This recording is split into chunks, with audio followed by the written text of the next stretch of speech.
আমাদের চ্যানেলে সম্প্রচারিত বক্তার বক্তব্য নিজস্ব মতামত, এর জন্য চ্যানেল কর্তৃপক্ষ দায়ী নয়। এই চ্যানেলে প্রকাশিত প্রতিটি অনুষ্ঠান কোনোভাবে ক্ষতিকারক বা অবৈধ কার্যকলাপ প্রচার করে না। এখানে সম্প্রচারিত প্রত্যেকটি অনুষ্ঠান শিক্ষামূলক উদ্দেশ্য নিয়েই তৈরি।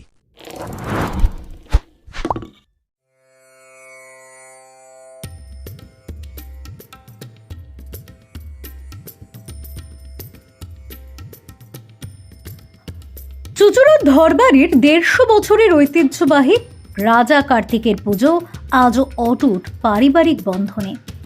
ঊনবিংশ শতাব্দীর সুপ্রসিদ্ধ চিকিৎসক ডক্টর গোকুল চন্দ্র ধর চুঁচুড়া চাপাতলার নামকরা ধরবাড়ি থেকে ঘোড়ার গাড়িতে চেপে সাধারণ মানুষের দোরগোড়ায় পৌঁছে দিতেন চিকিৎসা পরিষেবা। শহরের সামাজিক ও মানবিক পরিসরে এক খ্যাতিমান ব্যক্তিত্ব ছিলেন তিনি। তার হাত ধরে সূচনা হয়েছিল এক পারিবারিক ঐতিহ্যের, যা আজও সমান শ্রদ্ধা ও নিষ্ঠার সঙ্গে লালিত। সেই সময় গোকুলবাবুর জ্যেষ্ঠ পুত্র গৌরচন্দ্র ধরের বয়স মাত্র ৩ বছর। ঠিক তখনই ধরবাড়িতে শুরু হয় রাজা কার্তিকের পুজো। এরপর থেকেই প্রচলিত হয়ে যায় চুঁচুড়া চাপাতলা ধরবাড়ির বার্ষিক কার্তিক পুজো এবং সরস্বতী পুজো। পারিবারিক সমৃদ্ধি, বংশধরদের সুস্থতা, শিক্ষা, সংস্কৃতি, অগ্রগতি এবং আত্মীয় স্বজন সহ সকল সদস্যের মিলনক্ষণের এক নির্যাস হয়ে ওঠে এই পুজো। একটানা ১.৫ শতাব্দী ধরে সেই পুজো আজও সমান জাঁকজমকপূর্ণ এবং আন্তরিকতার সাথে পালিত হয়। আজ ২০২৫ সালে এসে গোকুলচন্দ্র ধরের পঞ্চম ও ষষ্ঠ প্রজন্ম বহন করে চলেছে এই ঐতিহ্যের পুজোর ব্যাটন। তবে ধরবাড়ির কার্তিক পুজোর রয়েছে একটি বিশেষ প্রথা। এই পুজো কেবল চাপাতলার বাড়িতে নয়, তিনটি বাড়িতে পালা করে অনুষ্ঠিত হয়। এক বছর জ্যেষ্ঠ পুত্র গৌরচন্দ্র ধরের চাপাতলার বাড়িতে, পরের বছর কলকাতায় গোকুলবাবুর মধ্যম পুত্র মহাদেব চন্দ্র ধরের বাড়িতে, তার পরের বছর চুঁচুড়া ষষ্ঠীতলা অঞ্চলে কনিষ্ঠ পুত্র দুর্গাচরণ ধরের বাড়িতে। এভাবেই প্রায় ১৫০ বছর ধরে ৩ পরিবারেই অটুট থেকেছে রাজা কার্তিকের পুজোর এই উত্তরাধিকার। প্রতিটি প্রজন্ম নিষ্ঠার সঙ্গে রক্ষা করেছে গোকুলচন্দ্র ধরে দেখে যাওয়া সেই মূল্যবোধ, পারিবারিক ঐক্য, সাংস্কৃতিক ঐতিহ্য এবং পরস্পরের প্রতি অটুট সম্পর্কের বন্ধন। চুঁচুড়ার ধরবাড়ির এক অনন্য নজির। সময়ের স্রোত বদলালেও বদলায়নি পুজোর আবেগ, পরম্পরা ও পারিবারিক গৌরব। Bureau report, Kolkata mirror.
এইরকম পুজো চুঁচুড়া শহরে বিশেষ করে কার্তিক পুজো দেখা যায় না।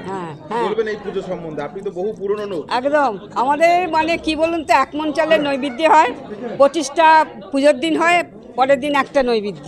আমরা সেইভাবেই আমরা চালিয়ে যাচ্ছি। আমাদের মা ঠাকুমারা যেরকম শাশুড়ি মায়েরা যেরকম চালিয়ে গেছেন, তা আমরা সেরকম চেষ্টা করি।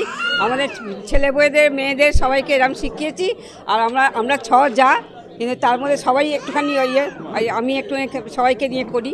এইটা আর কি বলবো, খুব ভালো। এরকম এই পুজোর একটা ঐতিহ্য রয়েছে, 3 ছেলের বাড়িতে একদম একদম 3 ছেলের বাড়িতে, মানে কি এনাদের 3 ছেলে। হ্যাঁ, আমাদের বাড়িতে বড়োর বাড়ি। আচ্ছা, ছোট মেজর বাড়ি হলো কলকাতায়। আচ্ছা, ছোটোর বাড়ি উনি হ্যাঁ, এই কিছুটা এই পাশেই ষষ্ঠীতলা। হ্যাঁ, ওনে পালা পড়ে 2 বছরের মাথা, 3 বছরের মাথায় পালা পড়ে। কার্তিক পুজোটা হয়, তারপর সরস্বতী পুজো হয়, 2টো করে পুজো হয়। হ্যাঁ, আর যা আমাদের বাড়িতে তাই হয়, ওনাদের বাড়িতে তাই হয়, কলকাতায়ও তাই হয়। এই বাড়িতে যখন বউ হয়ে এসেছিলেন তখন তো থেকে তো দেখে আসেন একদম আমাদের মানে আমাদের মা শাশুড়ি মায়েরা পিসি মায়েরা আমি তো এসছি আমার 60 বছর হয়ে গেছে, হ্যাঁ, কিন্তু আমার হাজব্যান্ড ইয়েতে পক্ষে চলেই গেছে 89-এ, ওর 40 বছর 35-36 বছর হয়ে গেছে চলে।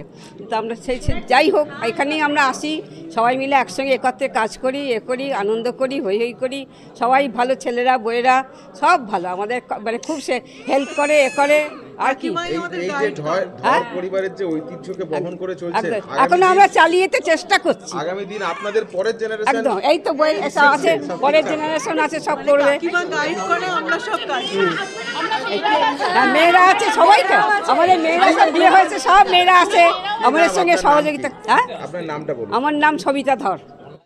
এই পুজোর একটা ঐতিহ্য রয়েছে, আজ 150 বছরের পুরনো। এই পুজো ক্ষেপে পুজো হয়, মানে 3 বার 3 জায়গাতে হয়। হ্যাঁ, বসে একবার কেন গোকুলচন্দ্র ধরে 3 ছেলে ছিলেন, তাই সেইভাবেতে ঘোরে। একবার এখানে আমার এটা হচ্ছে বড় ছেলের বাড়ি, মেজর ছেলের বাড়ি হচ্ছে কলকাতায়, আর ছোট ছেলে হচ্ছে এইখানেই থাকেন। তারই বংশধরেরা আমরা পুজো করি। সবাই আলাদা আলাদা ভাবে, মানে এই পুজো না, গৌরচন্দ্র ধরের বংশধরেরা এটা করে, কলকাতাতে মহাদেবচন্দ্র ধরের বংশধরেরা করে, আর এখানে আরেকজন আছে ছোট ভাই দুর্গাচরণ ধর, তার বংশধরেরা করেন। তবে সবাইকে নিমন্ত্রণ করা হয়, একত্রিত হয়, একসঙ্গে খাওয়া দাওয়া হয়। যেখানেই পুজো হোক, এই ক্ষেপে যেখানেই হোক, 3 না, জায়গার মধ্যে সবাই একত্রিত হয়। মানে গোকুলচন্দ্র ধরের পরিবারের সবাইকে এখানে একত্রিত হয়। কি নাম আপনার? আমার নাম দিলীপ কুমার ধর। রীতিমতো চুঁচুড়া এবং বাঁশবেড়িয়ায় ঐতিহ্যময় যে পুজো, এই কার্তিক পুজো, প্রচুর থিম দেখা যায়, কিন্তু আপনাদের এই বনেদি বাড়ির পুজো, হ্যাঁ, মানে আমাদের তো আজকে ধরুন মোটামুটি 150 বছরের কাছাকাছি হয়ে গেল আমাদের এই পুজো। আমি এই জেনারেশনের 6th জেনারেশন চলছি, মানে 5th, 5ম জেনারেশন। আমার দাদুর দাদু মানে গোকুলচন্দ্র ধর মহাশয়, ওনার জ্যেষ্ঠ পুত্র গৌরচন্দ্র ধরের যখন 2 থেকে 3 বছর বয়স, তখন এই পুজোটা শুরু করেছিলেন, কার্তিক পুজো আর সরস্বতী পুজো। আনুমানিক 1880-82 সাল হবে আপনার। সেই থেকে আমাদের এই পুজো চলছে। পারিবারিক সমৃদ্ধি, সংস্কৃতি, শিক্ষা, মানে বংশ পরম্পরায় উন্নতি, এই বিভিন্ন ইয়েতে উনি করেছিলেন। আর ওনার একটা উদ্দেশ্য ছিল যে আমাদের এই যে বৃহত্তর পরিবার, তাদের একত্রিত হওয়ার জন্যে উনি একটা ইয়ে করে গেছিলেন আমাদের কাছে, যাতে আমরা এক যোগ দিতে পারি। পুজোর সময় দেখা যাচ্ছে ফ্যামিলির প্রচুর মানুষ এক জায়গায় হয়েছে। সবাই আমরা যে যেখানে থাকি, আমার যে এখানে রাউরকেল্লা থেকে আমার বোন এসছে, আমার কাকারা সবাই কলকাতায় থাকেন, এসছে, কেউ বোম্বে থেকে এসছেন, সবাই বিভিন্ন জায়গাতে যে সময় পারেন এই সময় চলে আসেন এখানে পুজোর সময়, মিস করেন না কেউ, চলে আমার নাম শৈবাল কুমার ধর। সামাজিক বা কর্পোরেট ইভেন্ট আয়োজন নিয়ে ভেবে চলেছেন? এবার আপনার ভাবনার অবসান। এসে গেছে ক্লাব ওয়েলকামের নতুন ক্রিস্টাল হল। 6000 বর্গফুটের রাজকীয় এই ব্যাংকোয়েট হলের সঙ্গে যুক্ত বিশাল আয়তনের কিচেন, জিভে জল আনা নানা পদ অতিথিদের পরিবেশনে সক্ষম। প্রয়োজনে ব্যবহার করতে পারেন আউটডোর ক্যাটারিংয়ের সুবিধাও। ক্রিস্টাল হলে অনুষ্ঠান আয়োজন অনুষ্ঠানের গরিমা বৃদ্ধি করে। রয়েছে 5টি লাক্সারি রুমের সুবিধাও। তাই সামাজিক হোক বা কর্পোরেট ইভেন্ট, নির্দ্বিধায় চলে আসুন ক্লাব ওয়েলকামে। বুকিংয়ের জন্য যোগাযোগ 9147005547 অথবা 9163333080। Enjoy a weekend at Vedam, the paradise of peace. A home away from home.